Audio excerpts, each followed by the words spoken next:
I'm Jim Langcuster, editor of Mission Extension, a weblog about the future of cooperative extension.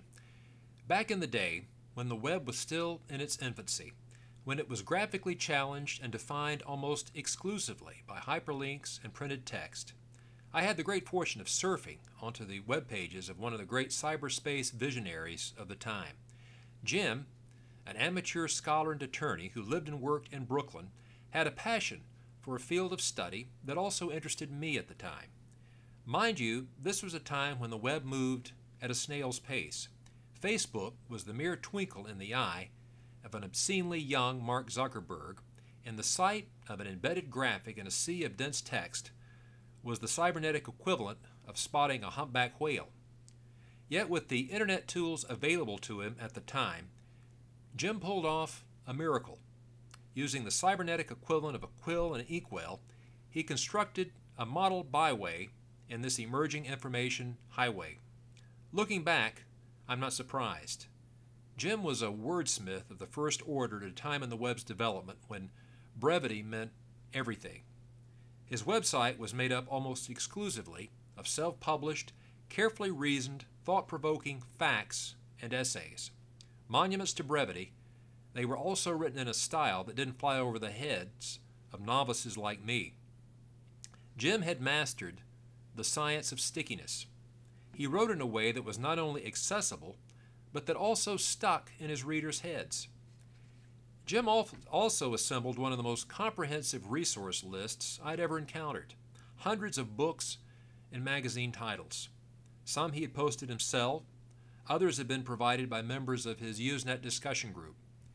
He first demonstrated to me how the web-based resources could be arranged in a way that considerably lowered the learning curve. Think about it. Acquiring a similar working knowledge of this subject matter in, say, 1978 would have taken considerably longer. Way back then, how well I mastered the subject matter would have depended on how adept I was following footnotes from one book to another.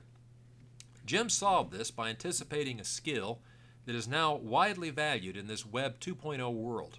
He used his considerable skills to collect all of these critical resources on behalf of his users. He was an aggregator. Yet he took this one step further. Through his essays and facts, he presented this material within a deeply enriched context. He was a curator. Little did I know at the time that he was setting a benchmark for my coworkers and me, for the extension educators of the 21st century.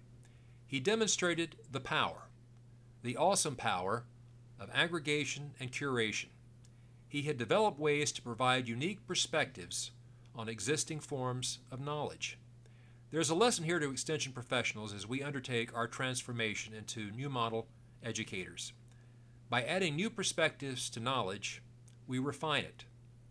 We not only add value to it, but also reinforce it in the minds of our clients.